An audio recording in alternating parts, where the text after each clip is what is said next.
And that guy right there is the new men's basketball coach of the University of North Florida. He's not a new name, though. He knows the area very well, knows the facility very well. We finally got you in here instead of I see you when I'm walking over on campus, where I've run into you a lot lately. I don't know. We're crossing the path at the same time, but you're always on the phone. You're doing work. Yeah, always on that phone. That's the biggest thing is, when you have a new opportunity, you're obviously going to have a lot more communication and a lot more responsibility. And I'm just trying to make sure that I was able to return all calls and speak to everyone that I needed to speak to along the way. Yeah. So how is it? Anything changed in your world? I mean, other than the title and responsibility, I guess. Yeah, my days start a little bit earlier, they end a little bit later, and they're a little bit busier in between. As opposed, like I'm a music guy. I love to listen to music when I drive. I don't think I've been in the car when I haven't been on the phone, for the last 3 or 4 weeks. So you always done some of that in terms of recruiting and everything else, but now you're just trying to maximize every minute that you have. There's got to be a lot goes on initially, right? When you get this opportunity, you've been an assistant for a long, long time. Probably wonder. I know you've had some head coach opportunities at different levels, some interviews, but I mean, it's a little bit out of the blue. At least it feels like. So, are you swimming in terms of saying almost like, hey, you got to slow yourself down, right? Like I could do a million things, a million ideas rush into your head, like you say while you're driving or anything else. A million people to call, but you've also got a good thing that you have helped build. Yes. So how much have you almost had to slow yourself down while all this is going on? Yeah, definitely. That's a great point. Definitely, you have to do that. It's like when you've been in this position, I always say you want to be there before you get there. So I've imagined this moment for a long time. I've imagined what it's going to look like. I've imagined what it's going to be, and then it gets there, and all of a sudden, it's like everyone tells you get the same advice from everyone. It's like you're going to have to make all the decisions now, and they come at you in the volume. Just the volume of assistance and volume of the decisions and the speed at which you have to make decisions is the biggest thing that I think is the biggest thing that changes for you. The most pressing point for me is when a job changes over now, your team automatically can go in the portal for 30 days. Yeah.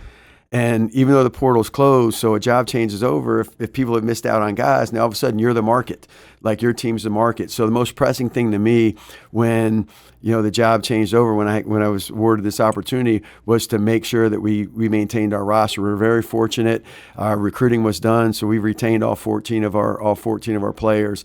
And I think no matter what, you get lost in everything, and you're worried about this and you're worried about that. You never forget that your guys are the most important thing. Your guys and their families are the most important thing. It's like I was at a concert the other night, and all of a sudden I get a call from one of my players' moms, and I literally stepped out and took it. And she's like, "Coach, you didn't have to do that." I'm like, "No, I did." They're your most important thing. And you guys have done a great job fostering that, over the last really 16, 17 years. But what a win that is. I mean, how much of a win is that already for you to have kept everyone? I mean, obviously, Coach Driscoll has done a great job, and he's the face of the program. So he's part of that recruiting process as much as you guys all are, the entire staff. But that 30-day window in this transfer-happy world, in this portal-happy world, and people, I mean, their blood in the water, I'm sure the Sharks were starting to circle, right? Well, it's funny. So as soon as we got done the Zoom with the guys, I decided, I was like, okay, let me wait a little bit, let it digest. And then I thought about it for a minute. I'm like, I waited about 15 minutes, and I started to get on the phone. And, the first freshman I called, he's like, "Coach, yeah, the release just went out 15 minutes ago, and I've had 8 people follow me on Twitter already." Wow. So it does speak a lot. I think it speaks to the program. I think it speaks to our culture, and I think it speaks to the opportunity. First and foremost, we're able to attract players here because of the opportunity that they have. Guys are gonna come and go now in this market, but they're never gonna leave because they're not loved. They're never gonna leave because they don't get better. They're never gonna leave, for those things, for a relational piece. They'll leave for a transactional piece that we can't control, but guys aren't gonna leave here for a relational piece, and that's our job to make sure that we maintain that. Well, that is something now that you can do different, right? That relational piece. And that's a foundation of what you guys built here, and probably a foundation and a tenet of your coaching philosophy, and part of the reason you get into coaching for relationships. But that part has really gone by the wayside in a lot of places, in a lot of different sports and collegiate athletics, right? I mean, you mentioned it. Yep. Relationship versus transactional. It's certainly flipped or gone way transactional heavy, right? It has, but it's still, relationships still affect winning. Like I told our guys, like we have this team for 8 months. Like right now, the way that college basketball works, particularly at our level, like we're meeting on Sunday with our whole team for the first time. From that moment on until March. So we're finishing playing sometime in March. All those relationships and everything still matters. Like we're gonna spend time with them. Like every Tuesday night, the team's gonna be at my house. Like we're gonna cook out. We're gonna do those things. We're gonna do all those things to foster relationships. Now, what changes is what this opportunity translates to for them. Like I got into coaching. I'm a first generation college graduate. Like the game gave me my life. And I got into coaching to think, okay, well, I'm going to help a guy improve their life through their education, through the lessons we teach them along the way, which are going to help them when they get that first job, when they're married, when they're a father, all those things. Well, now, unfortunately, at our level, maybe it's creating that next opportunity for them at the next place. Because we had 4 guys leave this year for $2.1 million between them.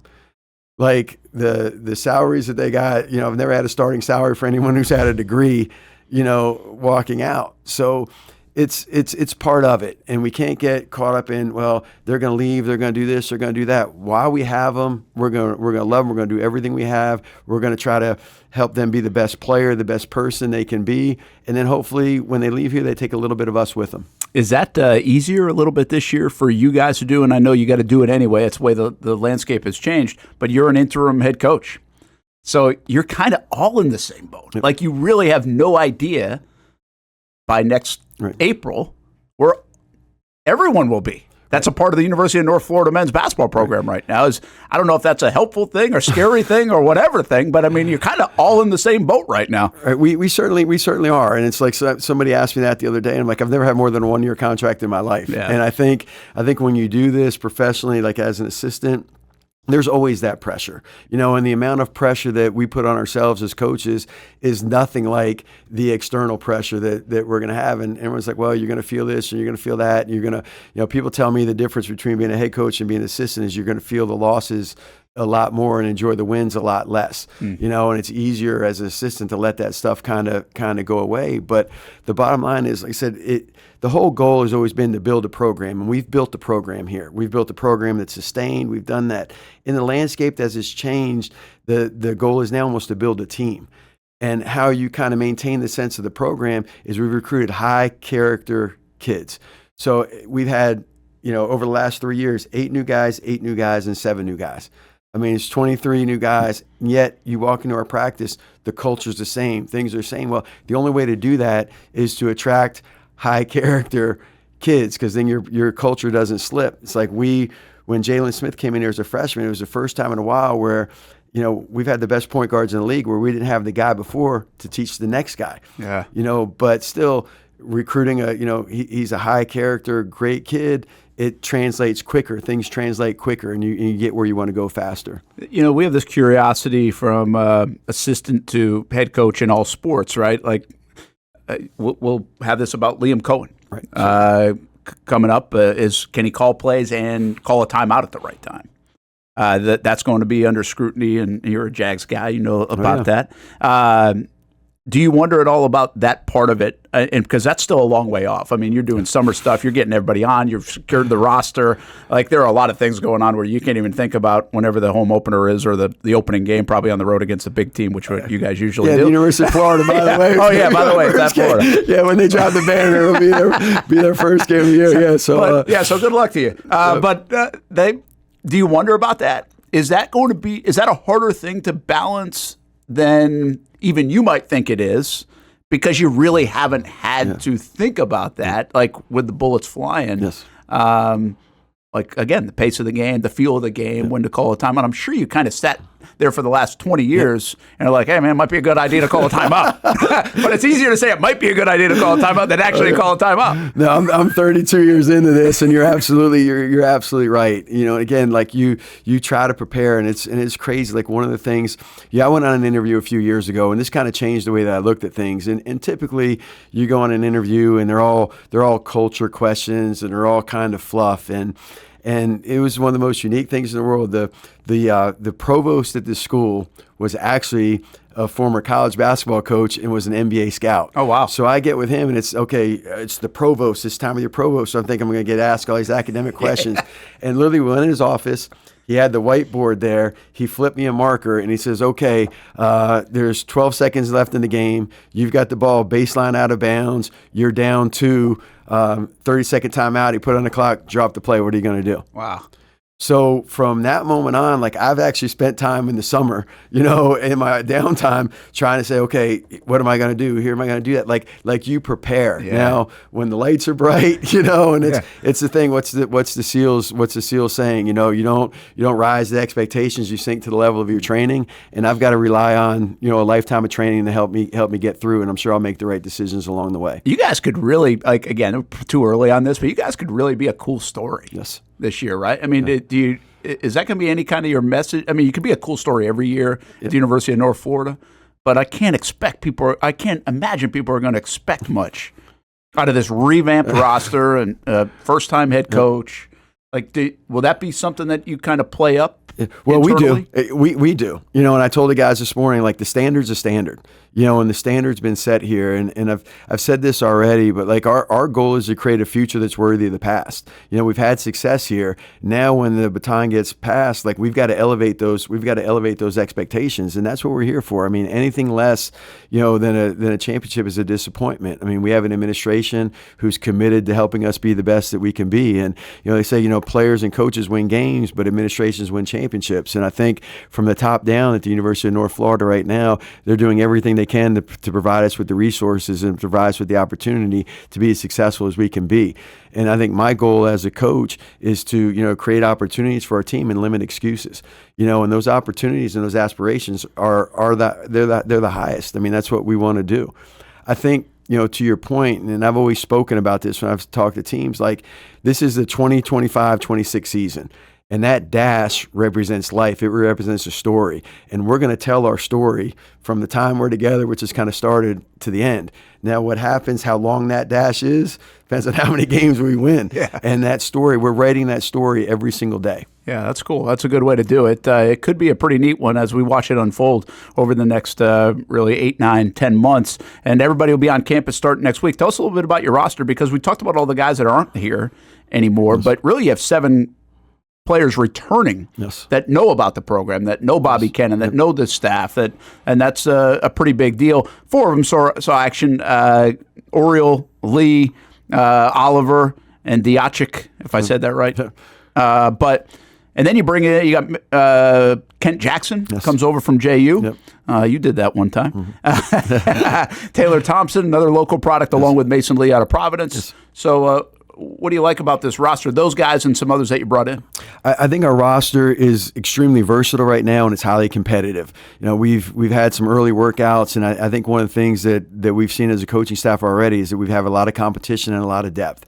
And I think even in a short period of time, kind of as we're kind of easing into our full 6-week sessions, I think we've been able to mesh fairly quickly on the court. And that's the biggest thing. It's like how quickly can we come together in this day and age where it's transfer heavy, and again, 7 returners, 7 new guys.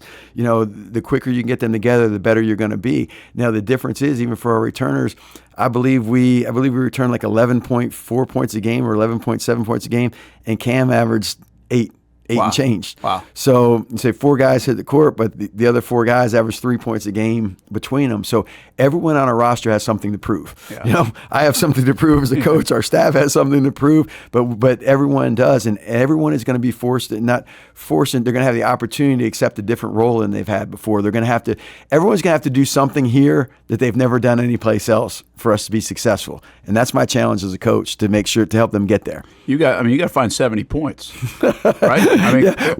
I'm hoping we find about 60, 65, and then take away about 10 on the other end, and then get there some way. But we'll find it. It's crazy. So we lose a young man. I mean, obviously in Chaz, I'm really hoping he's a 1st-round draft pick. I think we've gotten thing that he's late 1st, early 2nd. He's in that range, and then we lose him. He's the most efficient offensive player in the country, and our scoring goes up. Our offensive production increases. We're still one of the most efficient teams in the country. So that's going to work itself. That's going to work itself out. It always does, and it's our job to develop them, to put them in position to be successful, and to find a way to do it as a team. Yeah, you said opportunity. These guys got it. I mean, you can become a dynamic. That's people want to play. Yes. I mean, and you can come in the University of North Florida, and these guys can play. Yep. And like you said, maybe earn another opportunity down the road. Are you going to play the similar way? I mean, are we going to notice anything there? I know you'd love to cut down on the points given up, but you guys have always wanted to do that. And certainly, absolutely. Coach Driscoll used to point out, hey, a couple years ago, number one defensive efficiency, right? So, like, there have been times. But is it going to look similar when I call the games this year? Yeah, offensively we're going to look a little similar. Obviously, there's going to be tweaks. I have my own personality, I have my own nature, but we're built to play a certain way. Like we recruit a certain way. We want to be able to shoot the ball at 5 spots. I think maybe this year we're a little bit different. Arden redshirted last year. He's a 7-footer. He has great touch. He has great skill. So one of the things that we struggled a little bit was defensively last year is kind of playing our zone. If you don't have rim protection, it's really difficult to play. And hopefully it's a little bit different with a 7-footer in there who's pretty athletic. And Coach Burt did a great job. He got 30 pounds on him. I'm hoping he gets another 10 or 15 on him. Wow. Between now and the start, because he had a long way to go. But just as we kind of do that, I think maybe play a little bit more pressure defensively, maybe some post traps and some things like that, just to be a little bit more aggressive. If you're not big and physical, we've got to find a way to create other possessions. We have to rebound the ball, obviously, limit offensive rebounds. But one of the things, we've never been a really high turnover team to create a lot of possessions. And if you're giving up, if you're losing a rebounding battle and you're not turning people over, it becomes a math problem. Yeah. It becomes a math problem. Yeah. Let's. I want to ask you a little bit more about that and that style and kind of who you guys recruit coming up. Let's take a time out. Brent Martineau Show, Action Sports Jax 24/7 Network. Bobby Kennen joining us in studio. Yeah, we'll ask him about replacing Coach Driscoll if it is a replace. We've had some comments in, but I also think a lot of people are they like the sound of what's going on at the University of North Florida. Bobby Kennen knows his stuff. This opportunity has been coming for a long time, and the program is in good hands for 25 and 26 in this ever-changing college basketball landscape. More with Coach Kennen up next on the Brent and Austin Show on the Action Sports Jax 24/7 Network. Welcome back to the Brent and Austin Show, streaming on the Action Sports Jax 24/7 Network. We're hanging out with Bobby Kennen, the new men's basketball coach at the University of North Florida, but he is familiar on the campus of UNF and in that UNF arena, of course, spent a lot of time there now, 17 years with the program. He's an Ocala guy, also coached at Jacksonville and Campbell, so knows the A-Sun. Remember, back in the day, Campbell was part of the A-Sun. East Tennessee State, when I first got here, I think it was like JU and East Tennessee State for 2 years in a row. Maybe it was Belmont and JU 1 year in the championship game. And then East Tennessee State and JU, I think, the next year, and that was Cliff. Don't forget about UNF and Belmont in the championship. That was game. The next year, I think. I think that was. I think because I got here in 08. Okay, it was like 08, 09. I got here in March, and I mean, I don't know anything about the area or anything, but that was what we were covering. Like the first week was the tournament, and they ended up being in the A-Sun championship game, which I don't know where that was at the time. Might have been like played at Mercer. Macon, yeah, right? we were in Mercer. Macon. And all I remember thinking, because I had come from New York, so Siena, Cliff Warren, was down here, and he had coached under Paul Hewitt at Georgia Tech, who was at Georgia Tech. And those 2 years go by, and I'm like, man, he was one win away from getting a big-time job. Yes. Cliff Warren was. And Cliff's done fine, but he was one win away. If he wins the championship, he's out the door, probably getting a like whatever job. I don't know. $1 million job somewhere. That's how that world works. Well, like with a win in that tournament, to get to the tournament, you can be out the door and on to the next thing. Well, it's such a fine line, and Andy Enfield at Florida Gulf Coast on their run, like I'd almost argue we lost our best player lost his father. Jerron Granberry lost his father. He buried his father the day of our first game his senior year. And he was preseason first-team All-League. Parker Smith wound up being first-team All-League. Those guys are on the wing. They're on the wings together. And I'd almost said that if Jerron didn't deal with it didn't go through that tragedy, you probably never hear of Florida Gulf Coast. And what's funny is, here they are. We're in that game. The first game in a conference tournament is always the toughest one to win. It's a one-possession game. We have the ball. There's less than a minute to go. I think we're in Macon playing Gulf Coast, and And it's funny, Andy tells me after the fact, he's like, all I was trying to do was figure out how to stop Parker Smith from hitting the shot. Yeah. And then, they win a close game against us. The next 2 games in the conference tournament weren't close. Their first 2 games in the thing are close, but it's like, it's such a fine line. Yeah. And I see him at the Final Four a few weeks later. He's like, yeah, a month ago, I'm trying to figure out how to stop Parker Smith from getting the shot. And now I'm the head coach at USC. Unbelievable. And that's how this game goes. Yeah. Again, it's a game of, it's an opportunity, particularly at our level. Yeah, and that's life, by the way, too. It is. I mean, a lot of people can do that, and depending on which path you took, right? Yep. Sometimes, and usually you like where you're at. Hopefully you like where you're at, but it all happens for a different reason, sometimes more than others. Bobby Kennen with us. All right, let me get I don't know if it's an elephant in the room, but it's obviously like you got to replace Driscoll. And obviously everybody loves Matthew Driscoll, what he's done. He's a different cat now. You're not Matthew Driscoll, and nobody is, right? No. But that's okay. Yeah. So what is that like for you? Like, I think that's going to be a constant thing for anybody like on our chat or people noticing, because he's been the face of the program for so long, and people know he's a pretty unique guy. Certainly. So how about from your standpoint, who knows him so well, who helped build it, and being like, hey, man, it's got to be me. Yeah. Easier said than done sometimes, or just easy? No, I think it's easier. I think people see through you when you're trying to be something you're not. I mean, that's the biggest thing in coaching. Like you've got to be authentic with your guys. You've got to be vulnerable with your guys, and you've got to be yourself. And that's one of the biggest pieces of advice that I've gotten through everything. It's like, hey, be you. Being you is good enough to get you this opportunity. Yeah. Be you, and you're going to maximize it. And that's what it is. Like I would never try to be someone else. I'm comfortable and confident enough in myself and in my preparation for this opportunity. Now, what I'm going to take from Coach Driscoll is, I've had my eyes and ears open for 16 years with him, and he's an outstanding coach. He's an outstanding teacher. I mean, just the way he's run a program, the way he's embraced the community. Like he set an example and he set a bar. And as an assistant, I've always looked at like, okay, every decision he's made, everything he's done, I'm like, okay, man, this is great. I love how he's done that. I need to be able to do things like that, or maybe I want to do something a little bit different. Again, it's just tweaks and difference, but he's provided an example. He's provided a blueprint. A lot of the challenges are the same. The tasks are the same. Just how I'm going to go about them are probably going to be a little bit different. How many times have you called him? Or texted? Well, it's still been, he's still on our group chat, still on our thing. Coach, one of the things about Coach that was great is like how he did anything is how he did everything. And he really communicated, to the point of over communication. There was never any doubt. It was always clear. It was always, he left nothing in doubt. And I think that's one of the things that's really important that I always take is make sure that you communicate. But we do have a relationship. He's a mentor. I mean, we talked on Sunday evening. We talked on Sunday evening for a while. We text yesterday. It's part of it because it's part of that relationship. Just like anything else, when you have when you have a relation with somebody, if you work with somebody, when you leave and you go a different place, that relationship doesn't change. And it's the same way with a player. Like guys graduate, when they walk out the door, we're still their coach. This is still their program. Yeah. It changes how it looks because you're no longer coaching them, but the depth and the quality of the relationship and the basis of the relationship is the same. Yeah.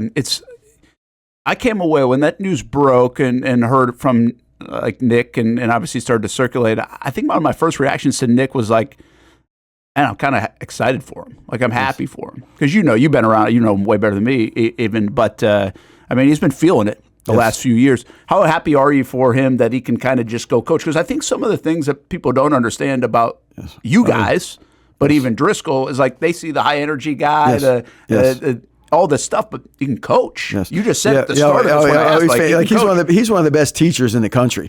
Like he's innovative. His mind is great. Like everyone talks about the Golden State Warriors we were playing that way 3 or 4 years before they were. So he's been at the cutting edge of a lot of things. A lot of things. I shared this with Coach. We had a private moment at the end. I think after we did the Zoom with the team the day before his press conference. And sometimes in life, there are things all around you that you never see. I went to Palm Beach Atlantic, and the school is on the water. It's on the Intercoastal, and I'm a runner even back then, and I'd run and I'd go to the beach. Well, there's a road. It's Royal Palm Beach Drive that basically it's less than a mile from the university to the beach. And if I've gone down that road once, I've gone down it 1,000 times. And a couple years ago, it was actually May. I think I took the pictures like May 7th of just 2 springs ago. I was walking by the same spot, and there's a sculpture garden off to the left. and I've never been in there in my life. It's been there. I moved there in 1989. You know, it's been there the whole time. And I walked in, and there was this sculpture. It's called Passing the Torch. And it's basically a guy's on the ground, laying down exhausted, handing a torch to someone on a horse who's reaching down. And I took a picture at that moment 2 years ago.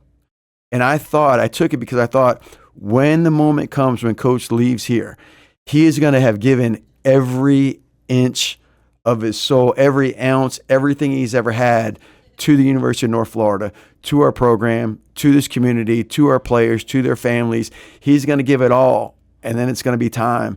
And I was hopeful that it was passed to me and the opportunity would become mine. And I shared that with him, and it was a very kind of emotional moment. But that's what Coach has been. You know, now it's my charge to do the same. And many people don't know this story, but you know, there was a book about the history of Gonzaga basketball. And you know, it talked about from Mark Few to Dan Muntz, you know, it's gone back. And when we got the job that spring in May, Coach bought us each that book, and he inscribed it. And the inscription is "Enjoy the ride," and that ride lasted 16 years, which is phenomenal. Yeah, that's pretty cool. Great stuff. Bobby Kennen with us here, the new men's basketball coach at the University of North Florida. You've always been the guy that's put the schedule together. So it's really your fault for all these guaranteed games, and I'm sure there's some fun banter about that at times. But it's an important part of it. Yes. What's the schedule look like outside of Florida to open? And I know you got some other big ones on the board. Yeah, we have Florida, Tennessee, Miami, Gonzaga. We're waiting on a contract today from Dayton. You know, hopefully we can get. We have a non-conference home game. SIU Edwardsville is a return for us. They were a tournament team last year. They're coming in. We just got to send out a contract today for an Ivy League home game. Oh, cool. You know, so that'll be good. So we'll have a couple Division I non-conference home games in addition to our nine league games. That's been a push lately. Oh, it has been a push. Yeah. It has been a push. And again, I think one of the things that our administration has done, like they've created an atmosphere in UNF Arena. They've created a place to be, you know, with the suite, with everything they've done, everything they've invested. Josh Baker and his staff, Matthew Driscoll and his staff, you know, Nick Irvin, like they've created a place for us. And it doesn't do you any good to have a place when you don't have an opportunity to share it. Yeah. So we're trying to do as much as we can, you know, to bring our community in. The locker rooms, by the way, are, speaking of being done, I know you're going to have to weather through that. That's a bit of a challenge, right? But done in time for the season, or is it on track? They'll be done in time for the season. They should be done at the end of our first week of official practice, or our first week of boot camp. You know, so we're targeting the men's for about the 22nd or so of September for us to be done. I think they're going to try to push to finish volleyball first because they're in season. But like that's even a challenge right now. Like our guys don't have a locker room in the morning, where you know in the arena at 6:30 in the morning they don't have a locker room. Like everything's different. But you know we're going to embrace that. We're going to embrace everything that's out of the ordinary because that's what life is.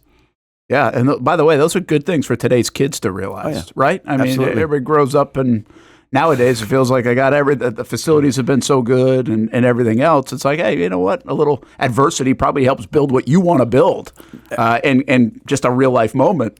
Yeah, absolutely. I've talked to the guys about three things. Like we want to develop toughness, we want to develop togetherness, and we want to develop trust. Like those are our goals. If we have those three things coming out of the summer, we're in pretty good shape. And the trust goes both ways. It's, you know, they have to trust each other, they have to trust us, and we have to trust them. Yeah. You know, and that's our goal this summer. I feel like, you know, we talk about scheme and skill development and all those things. If we can come out of the summer with those three things, we're going to be ahead of it when we come back in August and the semester starts. You mentioned that kind of building that like camaraderie and the chemistry and all this, the words you just mentioned.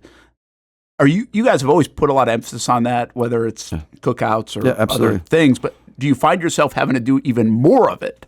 Do you think you will do more of it in today's landscape? Because you know, again, you've got this 8 to 9 to 10 months. The faster you get that together, the better your odds are that, you know, come October, you're going to win games. Yeah, and no question. I mean, you have to accelerate the velocity of growth. You got to get there quicker. And then those are ways to get there. Like, told our guys at the end of practice today, okay, like now practice is over. What's our next win? We've got the weight room this afternoon at 2. We've got to win. I said, but you know what? You're going to get Wednesday. Like, get to know your teammates, get to know one another. That's another opportunity to win today. And that's what we talked to them about this morning. It's like, it's everything. Like, I'm going to introduce, we have our first team meeting on on Sunday night, and I'm gonna, we've got some things to kind of introduce them to each other as a basketball player, kind of some ideas I have that's a little bit different or a little bit new.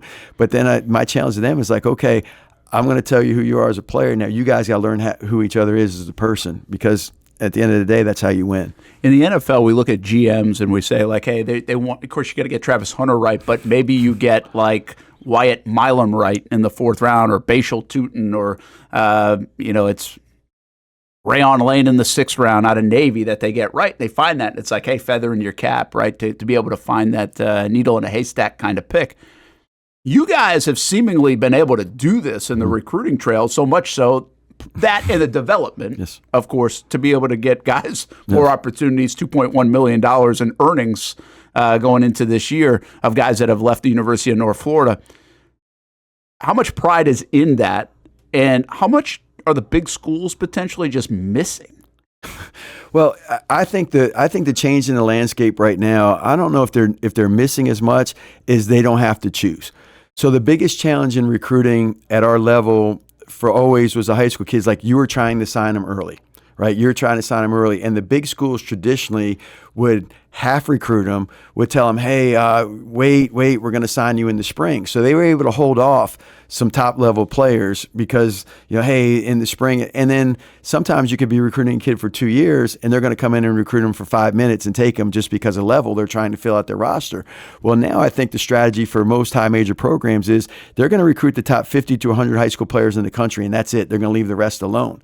And then instead of taking a chance on somebody they think, may do something 2 or 3 years down the road, they're going to look at our roster and say, okay, that guy's done this against us because we play him against other people, and there's less risk for them. So there's a tremendous amount of risk in a high school kid.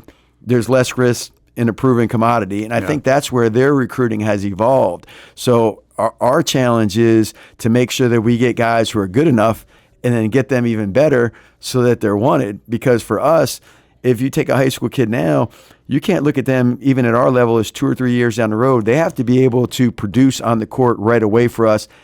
And let's not forget, help us win. Yeah. Because that's the most important thing. Like, we've got to win. Yeah, you got to win. We've got to win. Like, how much has it changed the way you look at recruiting? Because in my world, I've got this more from the baseball standpoint, because I can follow that a little bit, and I think there's not as much money in baseball too, like where basketball and football have so much money. But I'm like, I feel like now you can be a 2-bucket, 3-bucket, 4-bucket guy, in my opinion. Now maybe there's a 1-bucket guy too, and that will happen. But it's like, hey, we want to get you on campus, and we're going to develop you and get you out of here to a Power 4 in 2 years, and you're going to make X money. Or a 3-year guy, or a 4-year guy where you're going to redshirt, but you're going to go to grad school. You're going to have one more opportunity, like Liam does at Purdue, and go get paid, right? Certainly. Like, is that part of your recruiting now? Is that a pitch to be like, hey, we'll get you here, you play, you don't sit, and we'll get you out the door onto that? It absolutely is. Like, we have opportunity to attract, and right now in the landscape with resource stuff, and again, we're trying to increase those resources, and we're trying to do something, but we don't have the ability to retain. So we have the ability to attract and develop, and we're going to struggle in the retain department. And that's where our administration is trying to help us. Like, the key for us is we've got to be able to keep that guy from year 1 to year 2. Like, we've got to be able to incentivize enough to keep them from year 1 to year 2. And then hopefully get lucky sometimes in year 2 to year 3, and then maybe the degree's valued and they stay. Maybe you get closer and things like that. But for us right now, like, we looked at it last year. We knew we were graduating 4 guys were exhausting their eligibility last year. So we signed 4 high school kids early. And then our thought process was, okay, now anybody we lose in the spring, now we'll replace them with transfers, because that's how we're set up economically, resource-wise. That's how because it's very, very difficult for us right now to, attract transfers, because the first call you make to anyone is like, all right, how much? How much? That's real, right? It's real. Even when UNF's calling. It's real. How much? Yeah, anyone that calls. And the thing that's crazy is it's high school players. It's like, I thought, okay, well, maybe it's junior college players. They want an opportunity, they're hungry for it. It's across the board right now. And I think what happens is it's like anything else. Like, you hear a story about Bigfoot. Somebody sees Bigfoot, and then Bigfoot's real all of a sudden. And everyone thinks they're getting an astronomical amount of money. And like Josh Harris, for instance, at the beginning, Like I thought all year, I'm like, man, somebody's going to offer money at the end of the year. It's not going to be much. If he stays 2 years, he's going to be able to double or triple. You know, if he's here 2 years, he's going to be more proven. He's going to double or triple what he gets after year one. Well, then year one ended, and the amount of money was like, you can't see you later. You can't turn it down. Yeah. You can't turn it down, and that's part of it. So yes, that's got to be for us. And as a coach, like that's where we have to pivot and change. Like we can't get caught up in, well, the guy's going to leave. He's going to leave. He's going to leave. Again, this is our team right now. Our team is meeting on Sunday, and that's our team. Those are our guys. Now, what they need to understand is that they're not leaving until the season's over with. Like, be all in when they're here. Yeah, hard. It's hard. And I think what the challenge that we experienced last year is people were contacting our guys from the first week of the season, and you have 30 people telling you one thing, and you have a staff trying to tell you another thing. And it's hard for an 18, 19, 20-year-old kid to maintain focus. No matter, I don't care if you're a music prodigy or what you're doing. If you're a talented person in demand, then you're always looking at what's next. As a coach, we have to get them to understand what's now. Yeah. You know, and then if they perform at the highest level, that's going to create the most opportunity, and winning matters. Yeah. People More pay exposure. for winners. Yeah, people pay for winners. And that's where it's changed. And I've got to embrace it. I can't hide from it, and I can't fight it. Yeah. Like it's the fabric of our game. It's where we're at, you know, NCAA wise. And again, I've just got to sell the opportunity, get them as good as we can get them as together as we can get them to trust one another, get them to trust us, and win. It's got to be pretty wild, though. Like, there are some people that I really thought, I've said this on air, and I'll say it again. I thought because you guys kind of struggled a little bit down the stretch, some of your, you know, I thought the Josiah Miles of the world, Harris was always going to be interesting because he's kind of a big, but, and Jalen Smith, like, I was like, oh, that's going to help retain. Like, I really thought, I was like, you guys are going to retain. And what the amount of money they got, with all due respect to those guys who I think are good players, I just was like, wow. Like, that is eye-opening. Yeah. The money that those guys got to go where I actually was like, to your point, I would have said, hey, yeah, stay another year and then maybe you get that. No, It was like, you get that now, and not even sure the resume indicated enough at this point, but that's the shot that the Indianas of the world and other people are taking. Even, it's crazy enough, East Tennessee State or whatever. And that's the one that's the most challenging to me. Again, East Tennessee State. So we're talking about, you know, trying to get resources and trying to get a bucket of money. Well, what the money is now compared to what it's going to need to be a year from now, you know, we're chasing it a little bit. You're chasing. Yeah, we're chasing it. We're chasing it a little bit. But again, I think our priority is going to be not necessarily with resources or revenue sharing. Like, our priority is going to be retaining guys. Yeah. Like, that's it. Maybe not necessarily to attract them as much as to retain them. You know, transfers may be a little bit different, but still the transfer market and the amount of money, like, I don't know if we're going to be able to crack that market and break into it. But our key to be successful is going to be to keep our guys, again, from year one to year two, maybe from year 2 to year 3. That's our challenge. You let me ask you this question. Do you feel like you're more of a junior college coach in terms of I know I'm only going to have a guy for a short amount of time, or do you feel like you're more of an NBA coach where you're like, I've got to worry about so many people and their team and people's heads because of the dollars that are involved and the actual transactional stuff that does take place in a pro sport? Like, I wonder which one you feel like. You certainly don't feel like an old school college basketball team. That's for damn sure. But the junior college world where there's so much turnover, and even those guys usually get them for about 2 years in most sports, or the NBA where it's like you're dealing with the ego, the money, all that stuff that enters the equation, and the transactional part, like, hey, might be a free agent or might be traded, might not have them next year type of thing. Let's look at it even differently. Okay, you're the head coach of the University of Florida. Everyone you recruit thinks they're doing what? Going to the NBA, right? Oh, they all think they're going one. Everyone thinks they're one and done. Everyone thinks they're one and done. Well, those programs have been successful for a long time, coaching those kind of guys that think, I'm just there for this opportunity. I'm going to showcase myself for a year, and I'm going to go. So I think it's actually a combination of all of them. And I think as college coaches, like, we've just got to change our way of thinking.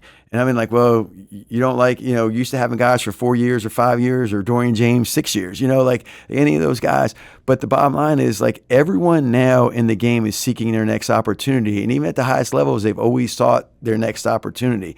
Again, we've just got to make sure they're focused on the one they have now. And it is more of a junior college. It is more of a junior college setup for us, or even it's not quite like the NBA, because it's free agency. Like, the NBA doesn't have free agency they've got guys under contract for 4 or 5 years. Yeah. True. That's the biggest. I think just the biggest thing is that I know I have this team for 8 months. I know I have these guys for 8 months, and we've got to embrace it. We've got to live it. We've got to max it out. And then when 15 minutes after our last game next year, it's going to be in the NCAA tournament. 15 minutes after that, then people are going to make decisions what are best for them. Yeah. That's life. That's where we are in college athletics. In a way, you're rooting for 5 guys to leave, because that means you had a hell of a season, probably. Yeah, as long as you win along the way, that's for sure. Is it the nature of where you're at, ASUN, mid-major, or the nature of how you play, that you guys don't get the bigs that maybe we do see some other teams get? Now, it's a supply and demand issue as well, I would assume. Sure. A little bit like a left-handed pitcher. But can you do better there in getting beefier, bigger on the post? First, it's been a product of our system more than a product of who we could get or who we couldn't get. Now, I think a little bit differently. Like, you have 13 scholarships. It's okay to have a guy like that. Yeah. Like it's okay to have a guy like that. And I think we need a guy like that. That's one of the things that, as I look at roster construction right now, it's like, we want to be different. Like, everyone doesn't need to be the same. Like, it helps us offensively when we can stretch the floor at 5 spots. But there are times where, you've got to be a little bit different. And it's like anything else. A pitcher, you're a baseball guy. Like, you got to have a fastball, you got to have a curveball, you got to have a changeup. And I think one of the things I like to have is maybe a little bit more roster versatility to be able to combat some of the things that we face. Now, one of the things that the ASUN has changed is, when you look at it with the addition of, some Eastern Kentuckys and Austin Peays, and they're football schools. The leagues they came from are different. They're bigger. They're more physical. We've struggled against the football schools in the last few years. We have. Now, we've still done fine against, the Lipscombs and the Bellarmines and the teams, Queens, the basketball schools. We're 4-17 against the football schools in the last few years, and they're built differently. They recruit differently. Now, we've got to be able to blend our roster a little bit to be able to combat that, and to have some roster versatility that's going to help us when we get into the meat of league play. All right, I need more on that, though. I don't get it fully. I mean, they're not playing football. They're not, but they came from a more physical league. Like, we're the number 1 3-point shooting league in the country. The style of play in the ASUN was different. Now they're coming with a different style of play into our league, which has to force you to evolve. I got you. And to be a little bit It's different. not that they have a bigger weight room. No, they don't have a bigger weight room. It's more their style of play. Okay. And so it's like anything else. Okay, like in the past when we're rolling in the league, like, okay, we got to catch those guys if we can't score. And I think it's one of the reasons why our league changed.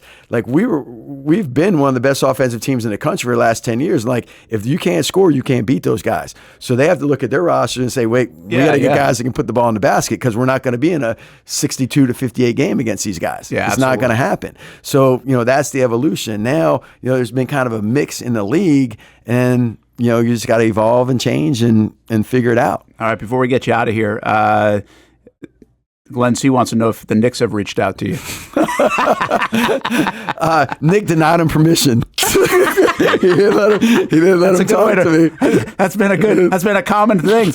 And you guys open with Florida, and obviously plenty of Gator fans around here. Are they, in your opinion, the best team in the country coming back? Who is? They're awful good. I think they're awful good. They're going to be in the top 4 or 5 in the country. I mean, now they're going to be interesting because they retain their core interiorly and lost a lot on the perimeter. Like, their perimeter was absolutely fantastic last year. And like, as you sit on that bench and you sit up close, and it's like, wow, I mean, they were really good at every spot, and they were really, really deep. And I think, that physicality, ultimately is what separated them and led them to a national championship. But since we're playing them first, yes, they're the best team in the country. Yes, they're going to win the national championship again. But it's going to be. I mean, hey, you want to do this? You waited your whole life to be a head coach. Well, your first 2 games are Florida and Tennessee. Here we go. Tennessee, they owed you that one, right, for Chaz? Well, I wish the check would have been a little bit bigger if they owed us for Chaz, but yeah, it's an opportunity. Coach Barnes and Coach Driscoll have been friends for forever. I mean, that's a lifelong, deep relationship, and it was like, okay, when Chaz leaves, we're going to play you. It's ironic. It's one of the few SEC teams we haven't been there yet.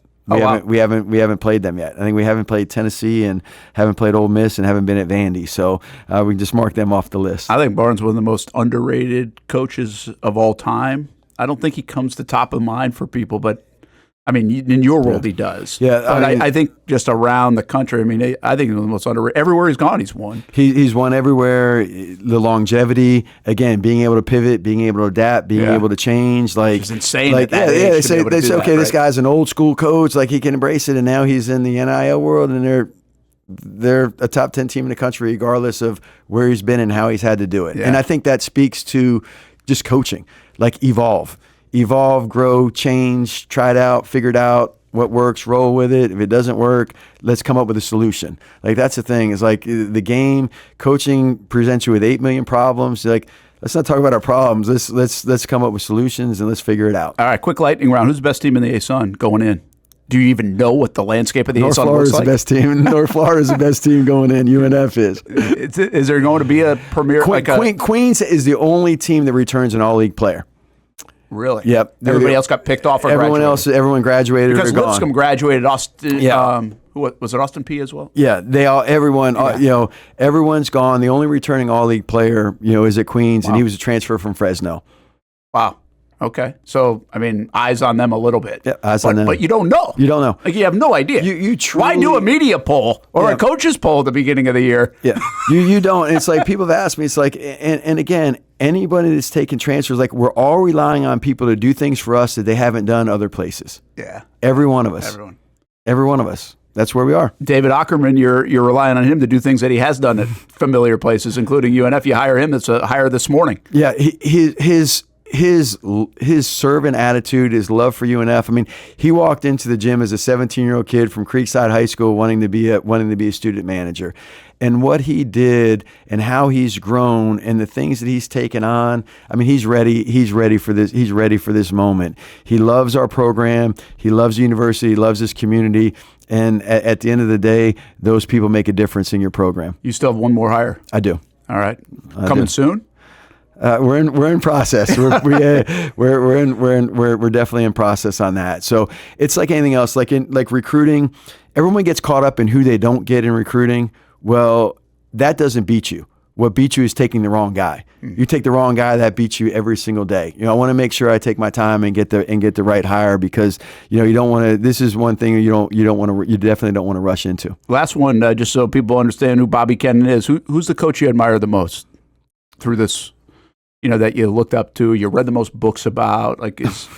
Well, the coach that I admire the most is not a guy you've ever read about or you've never heard. It's my dad. Yeah, I was wondering about that. My dad. I'm a plumber's son. My dad coached me in the boys' club when I started growing up as an 8-year-old kid. My parents were divorced, and I came to live with my dad when I was 8. And people weren't doing that in 1980. You're not living with your dad. And he just taught me, an incredible work ethic. And my dad's a plumber, and he worked for a commercial firm for a long time. And his last 2 jobs, or 2 of his last 3 jobs before he finished up, were the Daytona 500, the racetrack at Daytona, and the renovation of the O'Connell Center, which is the exact Tech Arena. So I'm going to coach my first game as a Division I head coach in a place that my dad put the plumbing in. Pretty cool. So that's nice. I'm proud of that. Yeah, I'm proud of that. You should be. I'm proud of who I am, and I'm proud of where I've come from. And I'm a product of my community. I grew up in Ocala. I grew up in the boys' club, and more so even than that, like, I grew up in the parks. I was the kid that was always playing with the men, and I was just always embraced by my community and always looked up for that. But I've worked for great coaches from Willie Gibson on up. I mean, everyone. But I just think, I think coaching is coaching, and I am well read, and Coach Driscoll always used to tease me about that, but I just think you take a little bit from everywhere, and we're all a product of our experiences, and I'm fortunate enough to have had a lot of great experiences. Usually on a shoot-around day, I'll catch up with you about the Jags. That's what we end up talking about. Jags going to be good this year or what? Yeah, we are. We're going to be good. And that's the only other team I talk about in the we sense besides us. And Coach Cohen, don't worry about it. Like I never criticize coaches. Like, you're my team. I'm all in, and I'm excited. I mean, it's just funny. It's like, Travis Hunter is a perfect fit for this community. It definitely seems to be. I mean, he's a fit for Jacksonville. I'm excited for where he is, and again, there's change there and there's challenges there. You encounter change and challenge every day, and they're going to overcome them, and we're going to encounter change and challenge, and we're going to overcome them, and hopefully at the end, I mean, there's nothing like this town when you win. There's nothing like this city when you win. Nothing like this city when the Jags win. Nothing like the city when there's nothing like it. So that's our charge. All right. We'll see some Jags guys hopefully out there at some UNF basketball games coming up in 2025, 2026. Bobby Kennen, new head coach of the University of North Florida. That was fun, man. Thanks for taking the time. Thank you so much. I appreciate you.